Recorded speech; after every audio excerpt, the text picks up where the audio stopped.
Why are you so reluctant to talk about it? It was extremely special. It was very strong. Strong in that what?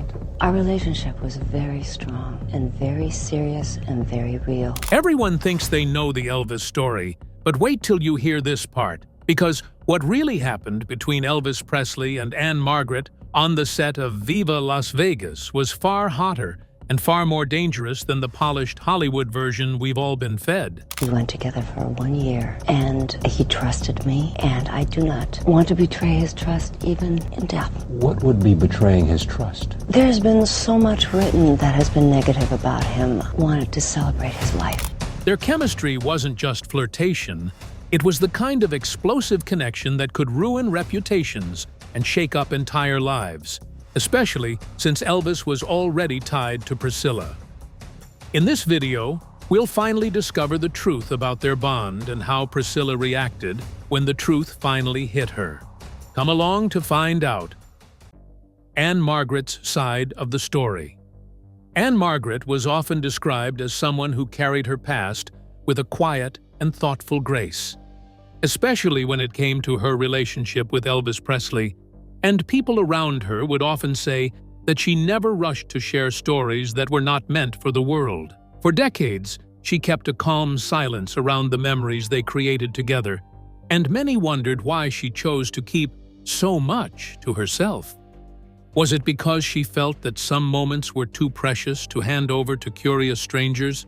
Or was it because she believed that real love did not always need an audience? Those who watched her career unfold said she allowed the mystery to speak for itself, even as fans and reporters tried to fill in the gaps with their own versions of the truth.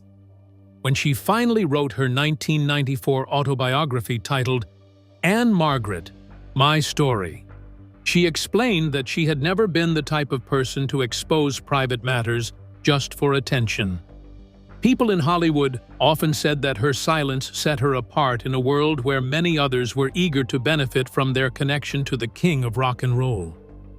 They recalled how she chose discretion for nearly 30 years, and how she honored what she described as an unspoken agreement between her and Elvis, one that encouraged both of them to protect the parts of their relationship that had shaped them so deeply.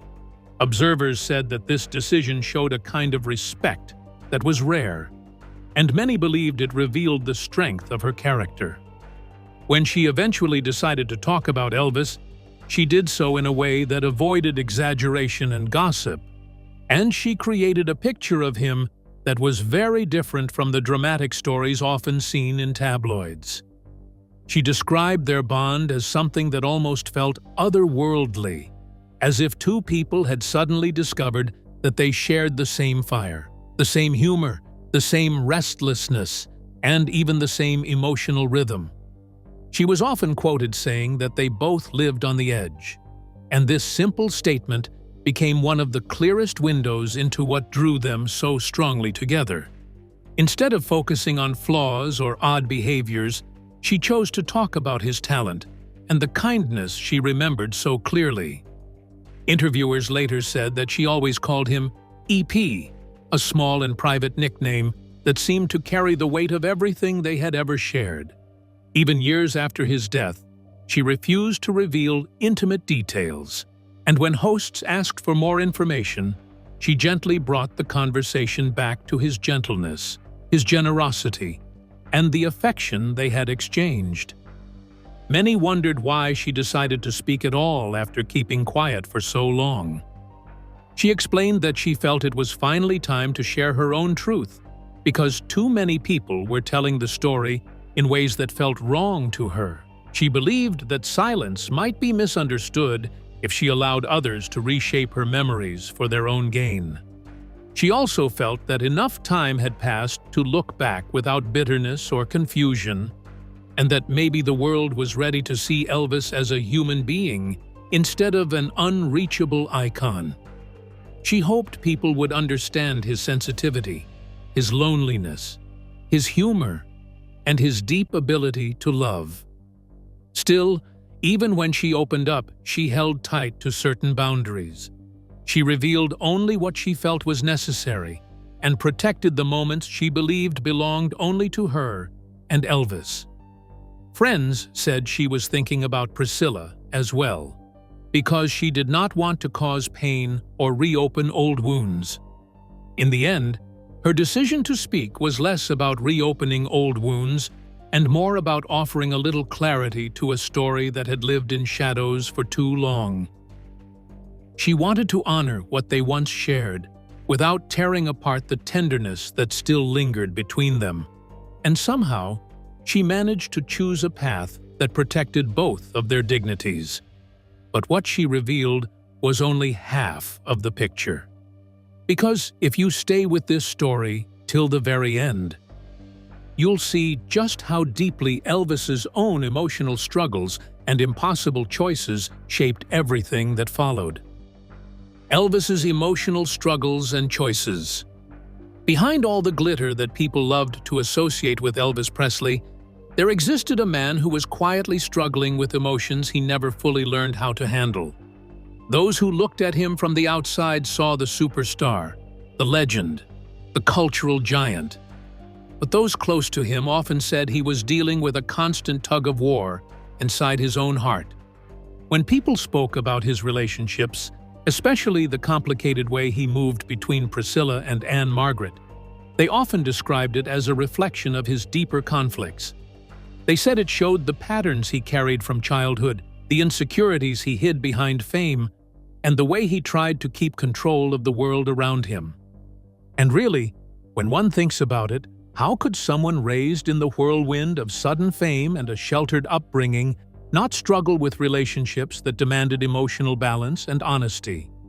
Those who knew Elvis remarked that underneath the charm that millions fell for, there was a deep need to control the people closest to him.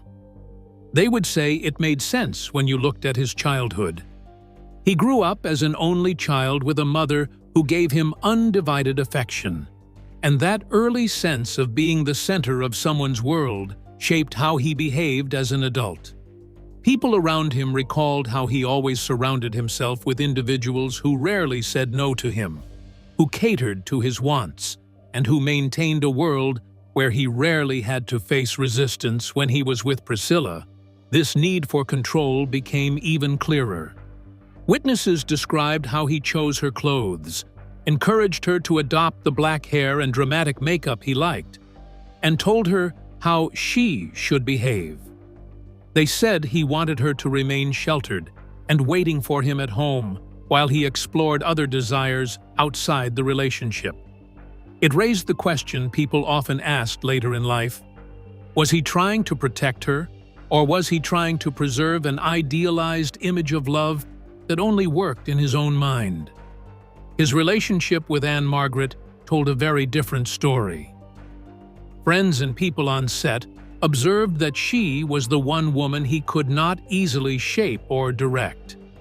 She was his equal in energy, confidence, and talent. They often recalled how this equality excited him, but also unsettled him.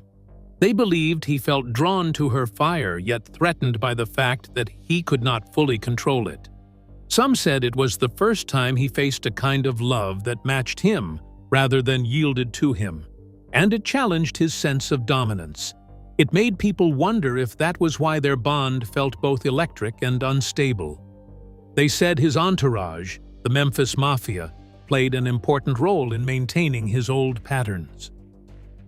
These men protected Elvis from consequences, covered up stories, managed the different women in his life, and made sure the truth stayed buried. Their loyalty allowed him to continue believing he could live two lives without being held accountable. People around him later shared that during the Ann-Margret affair, Elvis found himself trapped between what he felt and what he believed he was supposed to be. His manager, Colonel Parker, had built a very specific picture of Elvis. They said Parker viewed him as America's ideal heartthrob, a man who would someday settle down with the perfect girl next door. According to those close to the situation, Priscilla fit that image. She had moved from Germany to live at Graceland because of Elvis, and she had been waiting for him since she was a teenager. Many insiders said fans already saw her as his future wife, the steady choice, the gentle partner who reinforced his public image. Ann-Margret, on the other hand, represented something entirely different. She was independent, bold, and already a respected star. People wondered if Elvis ever imagined what their relationship would look like in a world where he was not the only shining figure. Some said it frightened him to think of being part of a powerful Hollywood couple rather than maintaining a life where he stood alone at the center. Those close to Elvis often explained that this conflict tore him apart. They said he felt passion pulling him in one direction and responsibility pushing him in another. His religious upbringing only deepened that conflict because he had been taught to value marriage and commitment, even while he struggled to live up to those values. People who spoke about him later described how this pressure weighed heavily on him and made him question himself. They wondered whether he ever truly understood what he wanted or whether he was simply trying to satisfy everyone else's expectations. Perhaps the part that revealed the most about Elvis was the way he learned to divide his emotions into separate spaces. His friends said he had a remarkable ability to live different emotional lives at the same time. They described how he could be fully present with Priscilla, acting like a devoted partner, and then shift into a completely different emotional world when he was with Ann-Margret. Some asked how he managed to avoid guilt or confusion, while others believed he genuinely compartmentalized his feelings so deeply that he did not see them as overlapping. They noted that he did this not only in romance, but also in his career. He separated the movie star from the singer. He split the public figure from the man he was in private. It made people wonder whether he ever had the chance to understand his whole self, or whether the many divided roles he played slowly pulled him apart. In the long run, those who watched him closely said this emotional splitting could not last forever. They recalled moments when the walls between these worlds began to fall. Reality eventually confronted the illusions he had worked so hard to maintain, and that clash contributed to the breakdown of his marriage. Some people suggested it even played a role in the identity crisis he experienced in later years. When one listens to these stories and reflects on his life, it becomes clear that the king of rock and roll was not only a man adored by millions, but also a man trying to make sense of his own heart, in a world that demanded perfection from him. And it makes one wonder, with all that pressure and all those expectations, how could anyone truly find peace? It's the kind of question that quietly sits in the back of your mind and refuses to leave, especially when you realize that some people don't just live under a spotlight. They live in someone else's shadow. And if you think you've heard the full story already, trust me, you haven't even scratched the surface yet. What comes next will make you look at everything a little differently. So stay with this till the very end, because the truth becomes even more startling when we step into what really happened behind closed doors. Priscilla's experience in the shadows. Priscilla often said that while the world was busy talking about the spark between Elvis and Ann-Margret, she was standing on the sidelines trying to make sense of the pain that came with it. People around her later recalled that she was only 18 at the time and still trying to understand what it meant to love someone who belonged as much to the world as he did to her. They described how she lived through rumors, half-truths, and long moments of silence that made her question her own place. She reportedly learned about the affair not from Elvis himself, but from the loud and messy pages of gossip magazines. She said it felt humiliating to discover her fiancé's betrayal in headlines that strangers could read before she ever heard the truth in private. Those who knew her explained that she tried to keep a calm and graceful face for the public, even though she was hurting deeply on the inside. She later wrote that she once picked up a flower vase and threw it across the room, because she felt so overwhelmed by the pain of confronting Elvis about Ann-Margret. She recalled how he denied everything at first and only admitted it after she presented him with facts he could not run from. People close to the couple said that the Memphis Mafia controlled what she knew, and they filtered the information in a way that kept her confused and unsure. They said she lived in a strange world where she only heard bits and pieces and could never tell what was real. After all, how could someone feel secure when the truth always seemed just out of reach? As time went on, she lived in Graceland, yet felt more alone than ever. Friends later explained that she developed ways to cope because she did not have anyone she could fully lean on. They said she poured her energy into becoming the perfect version of herself because she believed that if she looked the way Elvis wanted, he would not look elsewhere. She once said she often felt invisible when he talked about Ann-Margret because he spoke with so much admiration and excitement. She explained that this stirred a fear inside her that refused to go away, a fear that followed her into marriage and later years. People who observed her situation often asked themselves how someone so young could carry so much emotional weight. She stayed partly because she was in love, and partly because she was so young that walking away felt impossible. During that period, she had already spent years reshaping her life around him, and she believed it would all work out if she held on a little longer. And truly, what choices did young women in the early 60s feel they had? Especially when their identities and futures were tied so tightly to a man. She said much later that she thought her purpose was to take care of Elvis and support him emotionally even when she was hurting. She explained that she believed he would eventually leave behind his fascination with Ann-Margret and see how loyal she had been. In her memoir, she shared that she made herself essential to him, taking on the role of someone who never questioned or pushed too hard. And she said she did this because she wanted to secure a place in his life. That decision eventually led to their marriage in 1967, but she admitted that the memory of the affair stayed with them, affecting the way they communicated and trusted each other. Those who studied their story later said that this early wound created patterns that slowly weakened the foundation of their marriage. They believed that even though she stayed and tried to forgive, the emotional cost was heavy, and it shaped the way she saw love, loyalty, and herself. And in the end, one cannot help but wonder how differently things might have turned out if she had been given the truth from the very beginning, instead of those tiny, confusing fragments that kept her guessing and holding on to hope she didn't even know was fading. It's the kind of moment where a person looks back and realizes the story they were living wasn't the story they were told. And just when you think you've seen every twist this situation has to offer, the real impact begins to reveal itself in ways nobody expected. So stay with this story till the very end, because what comes next changes everything. The affair's cultural and personal fallout. People often said that the revelation of Elvis Presley and Ann-Margret's passionate relationship shook 1960s America in a way few stories ever had.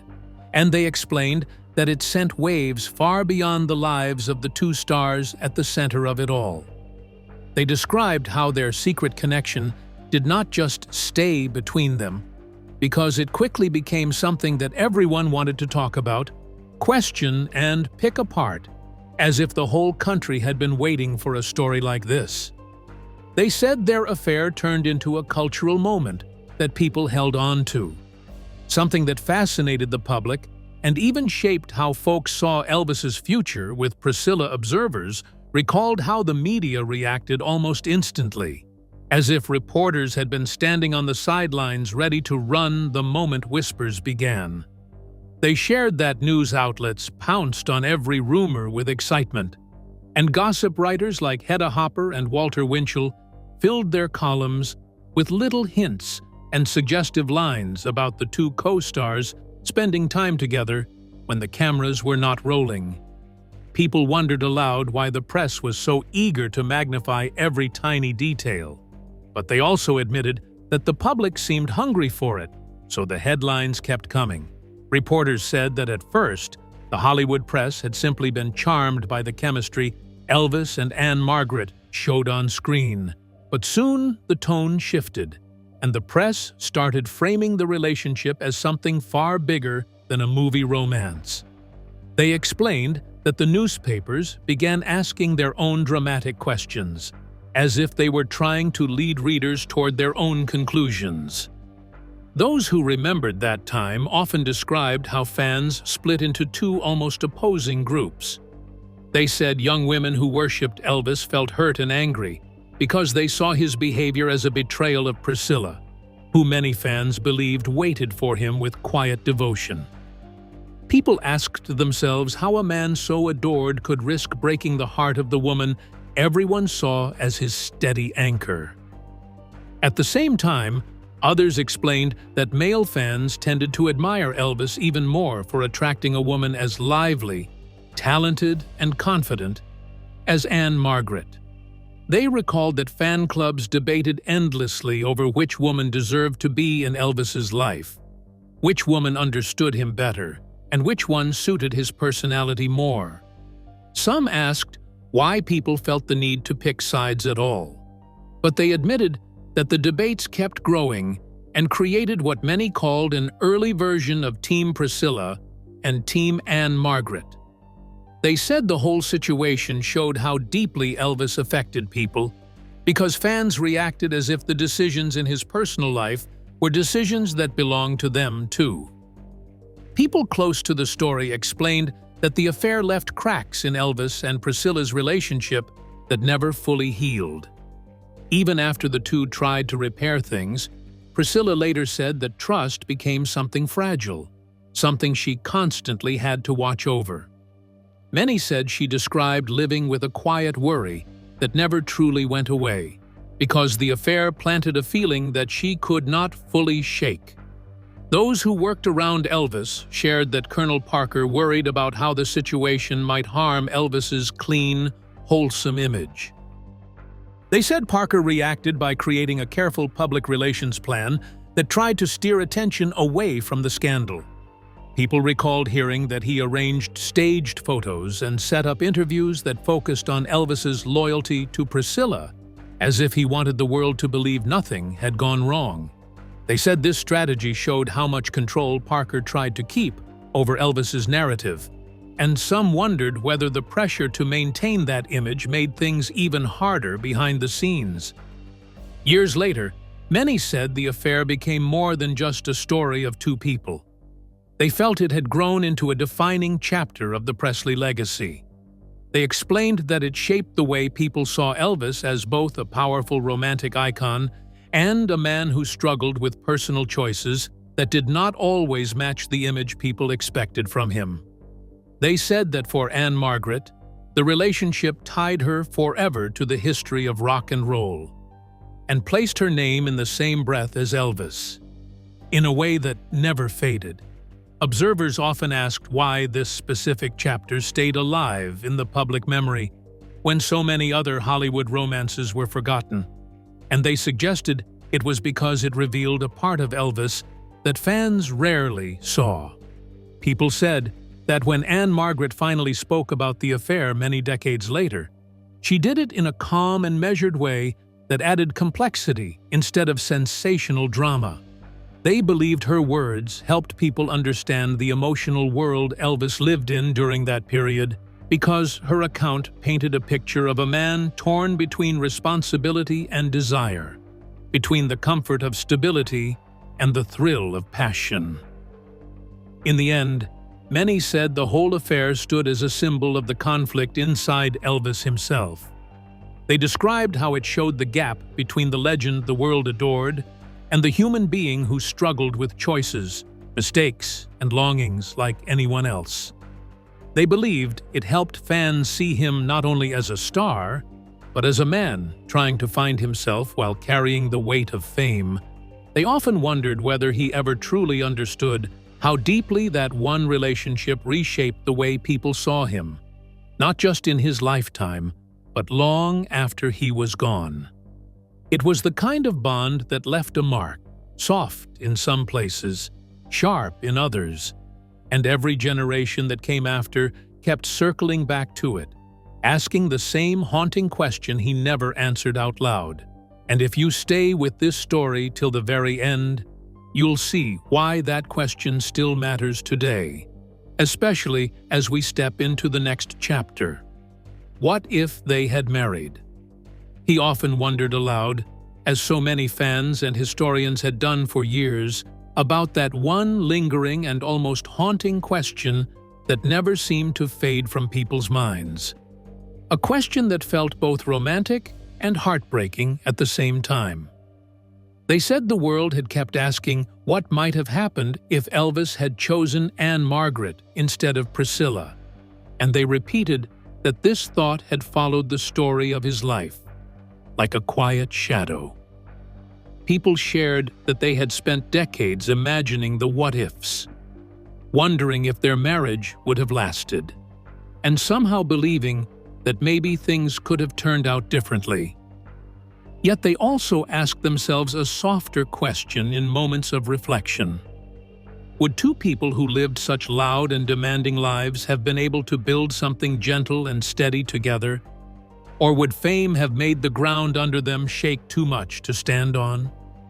He explained that the reality behind their relationship carried heavy obstacles that many outsiders did not fully understand. They noted that both Elvis and Ann-Margret were stars at the same time, and that their busy careers would have constantly pulled them in opposite directions. He shared that there would have been non-stop scheduling conflicts, long periods apart, and even the quiet worry that their success might create a sense of rivalry instead of comfort. People asked why this mattered so much, and then remembered what those closest to Elvis had said. Marty Lacker from the Memphis Mafia had explained that Elvis struggled deeply with the thought of his wife acting in romantic scenes with other men, saying that Elvis did not want to sit in a theater and see her kissing someone else on screen because he would not have been able to handle that kind of image or emotion. They pointed out that this fear would have followed him throughout the relationship. Some even mentioned that Elvis continued chasing other women during his time with Ann-Margret, which raised another question people whispered about quietly. How can a relationship survive when trust and loyalty keep slipping through the cracks? When people looked back on their story, they wondered if Ann-Margret, strong as she was, could have saved him from the path he was on. Some members of the Memphis Mafia had said that if Elvis had ended up with Thumper, maybe the whole story would have ended differently. But even they admitted that this hope might have been more wishful thinking than reality. They explained that Ann-Margret managed to overcome her own struggles with alcohol addiction, while Elvis slowly lost his battle with prescription medication dependency. People asked themselves if one wounded person could truly heal another, or if that burden was simply too heavy for any human being to carry. They repeated that Elvis carried deep, self-destructive habits that went far beyond the reach of love or companionship, and many believed that no one could have saved him unless he had first wanted to save himself.